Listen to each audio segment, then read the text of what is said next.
অন্ত শব্দ ব্যবহার করা হয়েছে, যার অন্ত নাই, অর্থাৎ অসীম কৃপাময়, তার কৃপার কোনো তুলনা নাই, মেপে নেওয়া যাবে না। তোমার করুণা কি দিব তুলনা, অপার করুণাময়।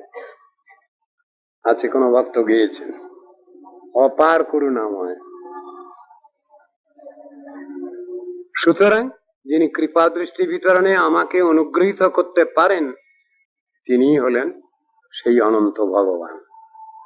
আমার কোনো কিছু নেই, কিন্তু যিনি আমার প্রতি কৃপা দৃষ্টি করে আমাকে অনুগৃহীত করেন, তিনি হলেন অনন্ত। প্রভু শব্দ ব্যবহার করা হয়েছে। প্রভু এ অচিন্ত, এ অনন্ত, এ অদ্ভুত মহাশক্তি সম্পন্ন। অতএব তোমার ন্যায় ইন্দ্রিয়ের অগ্রাহ্য বস্তুর চাক্ষুষ দর্শন সংগঠিত হতে